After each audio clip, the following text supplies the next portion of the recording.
One man's political decision took more lives than both world wars combined, and most history books never even mention it.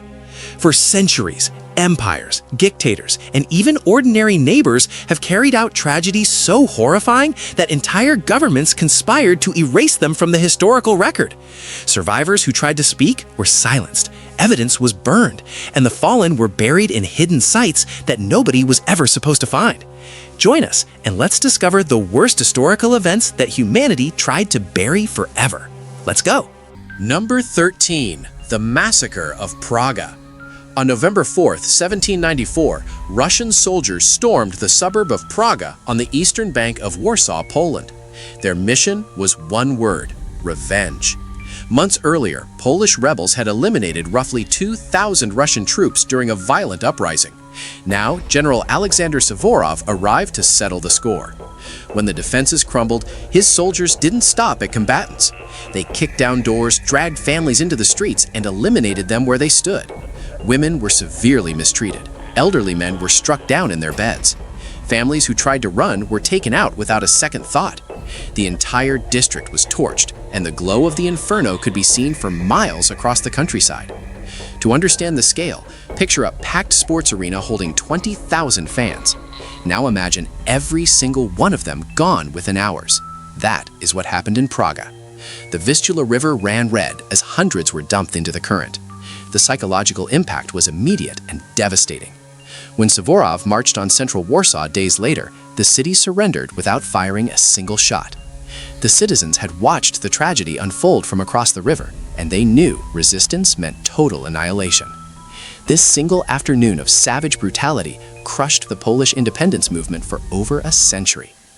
But if a professional army wiping out a neighborhood sounds horrifying, wait until you hear what mobs of ordinary citizens did to thousands of innocent families during the Middle Ages, all in the name of God. Number 12. The Rhineland Massacres. In the spring of 1096, thousands of European Christians rallied behind the First Crusade, a holy war to reclaim Jerusalem from Muslim control. But before these mobs ever reached the Holy Land, they found a much closer target: Jewish communities scattered across the Rhineland region of modern Germany and France. Fueled by preachers who branded Jews as enemies of Christ living right next door, bands of crusaders swept through towns like Worms, Mainz, and Cologne with dark intent. They offered Jewish families two options: convert to Christianity immediately or face the ultimate price on the spot. Most refused to abandon their faith. What followed was a tragedy so savage that historians now consider it one of the first organized anti-Semitic massacres in European history. Entire neighborhoods were reduced to ashes, men were destroyed in synagogues, women and children were dragged into the streets and eliminated in broad daylight while crowds watched. The horror reached such extremes that many Jewish parents chose to sacrifice their own families rather than let them suffer a more brutal fate at the hands of the mob. At least 12,000 Jews were lost across the region. Thousands more were forcibly baptized under the threat of the sword. Local courts were completely powerless to intervene. The Crusaders simply moved from town to town, and no jurisdiction could pursue them beyond its own borders. These attackers operated with total impunity, shielded by religious hatred and legal chaos. Historians now draw a direct line from these events to the centuries of European anti-Semitism that would culminate 850 years later in the Holocaust. But the crusading empires were far from finished. On a Mediterranean island, another army was about to carry out a purge so methodical that they sorted their victims by age before deciding who would live and who would perish. Only 1% of people know the dark truth behind what we are about to show you next. If you want to be part of the few who actually know what's happening in the world, subscribe and leave a like right now. Done? Look at this. Number 11. The Chios Massacre. In March 1822, Greek revolutionaries from the island of Samos landed on Chios, a prosperous Greek island sitting just 4 miles off the Ottoman coast of Anatolia. Their mission was to recruit the locals into the fight for Greek independence. The wealthy merchants of Chios wanted absolutely no part of it. They feared losing the trade relationships they had carefully built with the Ottoman Empire. But the moment those rebels stepped onto the island, the countdown to catastrophe began. Word reached the Ottoman Sultan, and his response was total annihilation. On April 12th, 40,000 Ottoman soldiers invaded Chios with clear orders: burn everything to the ground. Over the following 3 months, the troops moved across the island with terrifying precision, systematically sorting the population before executing their orders. Every male over 12 years old was taken out. Every woman over 40 was eliminated. Every single vulnerable life was ended. The only women spared were those young enough to be seized as servants or willing to convert to Islam on the spot. Approximately 52,000 Greeks were lost. The island that had been a thriving commercial center was reduced to charred ruins and silent streets. Entire family bloodlines were erased in a single season. The shockwave ripped across Europe. Paintings depicting the horrors of Chios became powerful rallying cries for Greek independence. Several European nations used the atrocity to further isolate the Ottoman Empire from continental diplomacy. Chios never recovered its former prominence. But while empires were devastating entire islands overseas, something quieter and far more devastating was unfolding inside British India, where millions of people were perishing not by swords or cannons, but by a calculated policy of starvation and systematic neglect. Number 10. The Bengal Famine of 1943. In the early 1940s, over 60 million people in the Indian province of Bengal were sinking deeper into extreme poverty as World War II drained every resource from the region. The British colonial government, which controlled India at the time, did virtually nothing to help. Then, in 1943, a catastrophic famine swept through Bengal, and the colonial administration watched it unfold with breathtaking indifference. Rice harvests were diverted to feed British troops fighting overseas. Export policies stripped local markets completely bare. And when desperate families begged for emergency aid, the colonial machine simply looked the other way. The devastation was apocalyptic. Skeletal men sold their tiny farms for fractions of their value and wandered to distant provinces searching for any work at all. Many never came back. Mothers abandoned their own dependents because they had absolutely nothing left to give them. Lines of desperate, orphaned children stretched for miles along the roads outside major cities, begging anyone who passed for a single handful of rice. Picture that image. Miles of starving youths, completely alone, with no parents, no clothing, and no hope. Between 2 and 3 million people died from starvation, malaria, and diseases that thrived in their malnourished bodies. That is roughly the entire population of Chicago disappearing in a single year. Families were shattered beyond any possibility of repair. Children who survived grew up parentless, homeless, and utterly forgotten by the world. Winston Churchill, Britain's wartime prime minister, reportedly dismissed the famine crisis entirely. Some historical accounts suggest he blamed the victims themselves for the catastrophe. The Bengal famine stands as one of the most devastating examples of how colonial indifference can be just as lethal as any weapon ever built. But if systematic neglect horrifies you, what happened in a small Bosnian town 50 years later was not negligence. It was cold, premeditated extermination, carried out while the entire world watched. Number 9. The Srebrenica Massacre. In July 1995, the small Bosnian town of Srebrenica was supposed to be untouchable. The United Nations had officially declared it a protected safe zone, a sanctuary for Bosnian Muslim civilians fleeing the brutal Yugoslav war. Dutch peacekeeping soldiers were stationed there to guarantee their safety. It was a promise backed by the most powerful international organization on the planet. That promise meant absolutely nothing. On July 11th, Bosnian Serb forces under General Ratko Mladic rolled into Srebrenica with tanks and heavy artillery. The Dutch peacekeepers, vastly outnumbered and outgunned, simply stepped aside. What followed was the worst act of mass tragedy on European soil since World War II. Serbian soldiers immediately separated the men and boys from the women and girls. Buses arrived within hours. Every male was loaded on and driven to remote sites scattered across the countryside. There, they were lined up along freshly dug trenches, eliminated one by one, and concealed in mass sites. The operation was methodical, efficient, and completely deliberate. Boys as young as 12 were taken out without hesitation. Elderly men in their 80s were not spared. Women left behind were subjected to systematic and extreme abuse. In just a few days, approximately 8,000 Bosnian Muslim men and boys were lost. By 2012, forensic teams using DNA analysis had identified nearly 7,000 individual victims from remains recovered from the sites. This didn't happen in some distant medieval era. It happened in 1995 in modern Europe, with United Nations soldiers standing right there, and the world did almost nothing to prevent it. But if the industrial efficiency of Srebrenica shocks you, the next entry takes organized cruelty to a scale where entire cities were emptied of their male population in a matter of days. Number 8. Zhang Shanzheng. In 1644, a Chinese peasant rebel named Zhang Shanzheng led 100,000 troops into the wealthy province of Sichuan and unleashed one of the most grotesque campaigns of mass tragedy in all of recorded history. After days of siege, his forces breached the city walls and flooded inside. Zhang's first command was to ruthlessly deal with every surviving defender. Then the systematic elimination of civilians began. What separated Zhang from other warlords of the era was not merely his savagery, but his obsession with documenting it. After each wave of mass killings, his soldiers were ordered to collect physical evidence and organize it by type. The fallen were stacked into enormous pyramids visible from across the city. Remains were piled separately. Everything was sorted into its own grotesque mounds. These monuments served as Zhang's personal accounting system, his method of tallying the lost the way a merchant counts inventory. And the counting never stopped. Zhang ordered the execution of random citizens for no reason at all, treating the taking of life as routine daily administration. Between 1645 and 1646, conservative estimates suggest that at least 1 million people were eliminated under his direct command. To visualize that number, imagine completely erasing the population of San Jose, California. Every man, woman, and child, gone in under 2 years. Sichuan was left so devastatingly depopulated that the province required generations to even begin recovering.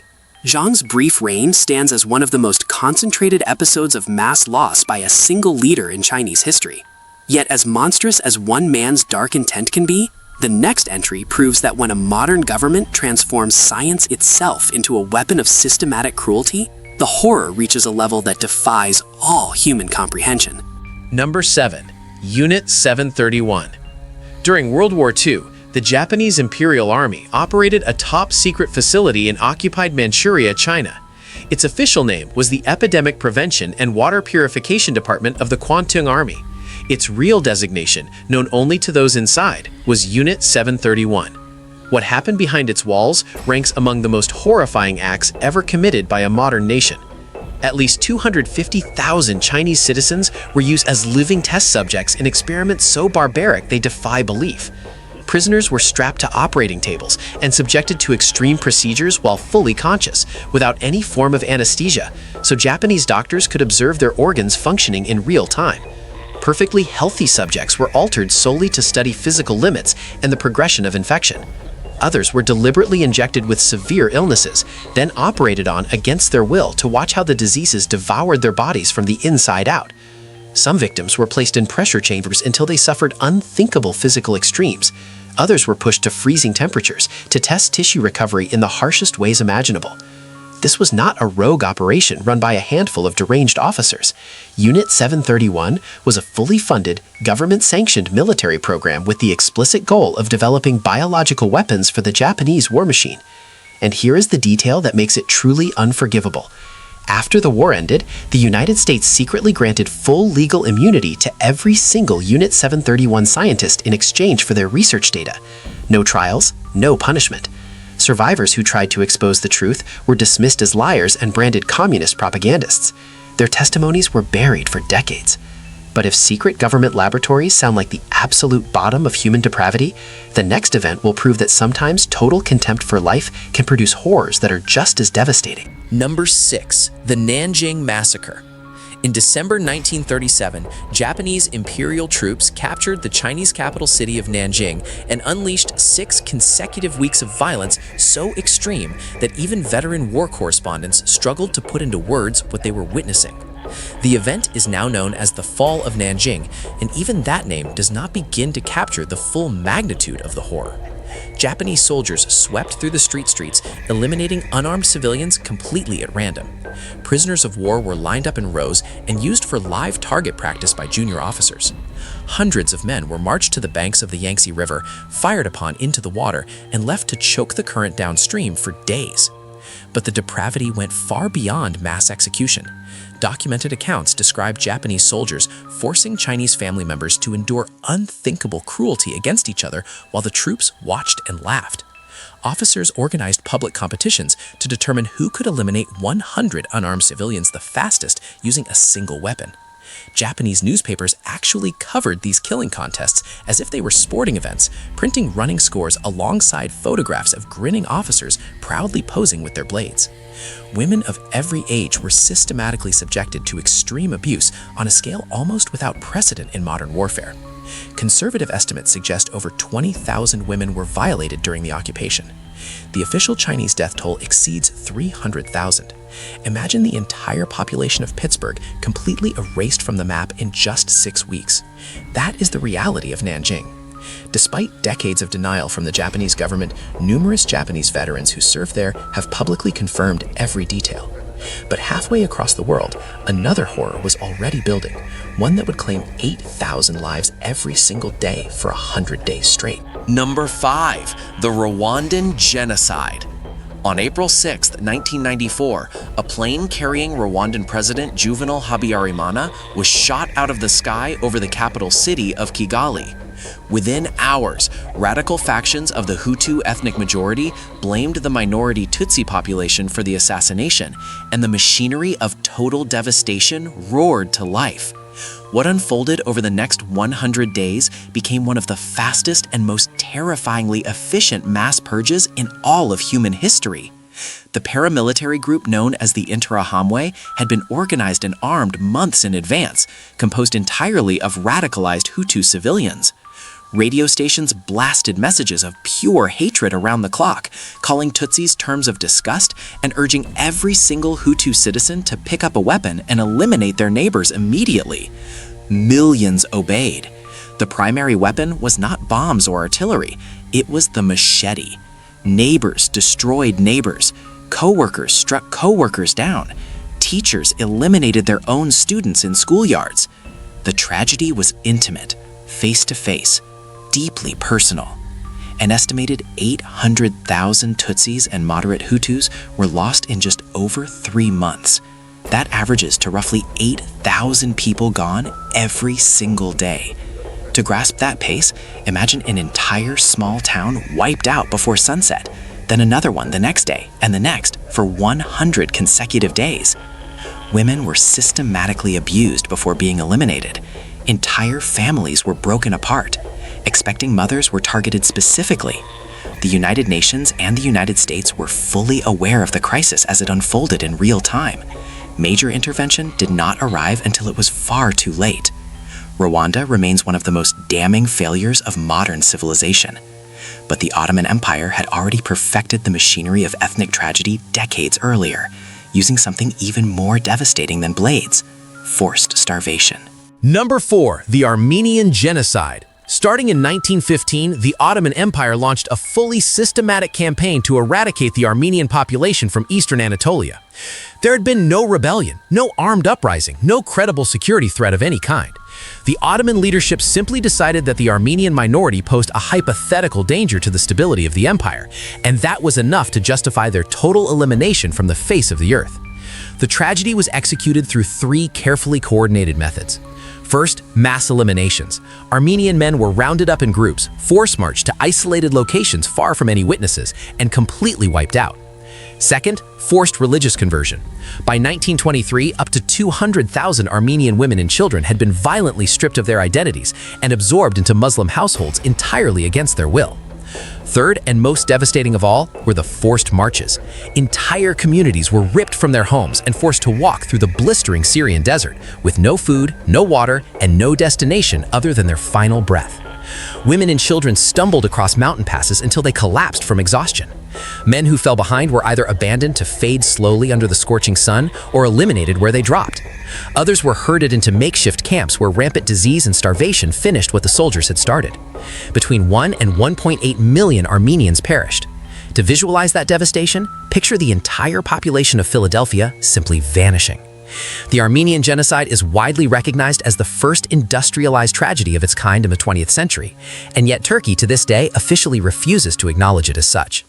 But while the Ottomans were marching millions to their ends in the desert, a dictator on the opposite side of the world was preparing to weaponize hunger on a scale humanity had never witnessed before. Number 3. The Holodomor. Holodomor is a Ukrainian word that translates literally to taking life by starvation. And between 1932 and 1933, that is precisely what Soviet dictator Joseph Stalin unleashed upon the Ukrainian people. His method was devastatingly simple. He didn't need bullets, camps, or invading armies to eliminate millions. He just took their food. Under the guise of agricultural collectivization, the Soviet regime seized grain harvests from Ukrainian farms at gunpoint and shipped them out of the country. Armed brigades went door to door, confiscating every last morsel of food, including the seed grain that farmers desperately needed for the next planting season. Families caught hiding even a handful of wheat were arrested or eliminated on the spot. Borders surrounding Ukraine were sealed shut to prevent the starving population from fleeing to neighboring regions where food still existed. The trap was completely airtight. Within months, entire villages were fading in silence. People devoured bark, boiled leather, chewed insects, and ate fistfuls of grass. When even those ran out, the unthinkable began. Widespread reports of the absolute unimaginable emerged across the Ukrainian countryside. There are documented cases of parents resorting to the unthinkable just to survive. The fallen littered the rural roads, and Soviet authorities did absolutely nothing but observe. Between 4 and 5 million Ukrainians perished during the Holodomor. Imagine the entire population of the city of Los Angeles simply gone in the span of 12 months. Debate still rages among scholars over whether this was a deliberate act of targeting Ukrainian national identity or a catastrophic byproduct of Soviet mismanagement. But the evidence overwhelmingly points to intent. Stalin knew exactly what was happening. He had the absolute power to stop it, and he chose not to. But in Southeast Asia, another regime was about to construct sites so vast they would consume an entire nation from the inside. Number 2. The Khmer Rouge killing fields. In April 1975, a radical guerrilla army called the Khmer Rouge seized total control of Cambodia and immediately set about rebuilding the entire country through pure terror. Their leader, a man named Pol Pot, envisioned a primitive agrarian utopia where cities were considered poison, education was a punishable crime, and every single trace of the modern world had to be physically destroyed. Within days of seizing power, the Khmer Rouge forcibly emptied every major city in Cambodia at gunpoint. Millions of men, women, children, the elderly, the sick, and the disabled were force-marched into the countryside and thrown into brutal agricultural labor camps. The conditions inside were specifically engineered for devastation. Workers received starvation-level rations, were denied all medical care, and labored from before dawn until well past nightfall. Anyone who collapsed from exhaustion was dragged away and eliminated immediately. Anyone who voiced a complaint was removed. Anyone suspected of being educated, of wearing eyeglasses, of speaking a foreign language, or of having any connection to the previous government was eliminated without question. The methods used were deliberately primitive to conserve resources. Guards used crude handmade tools to carry out their orders. At the infamous Tool Slang prison in Phnom Penh, roughly 17,000 people were dragged through its gates. Only 7 survived. The lost were discarded into hidden sites that eventually numbered over 20,000 across the country.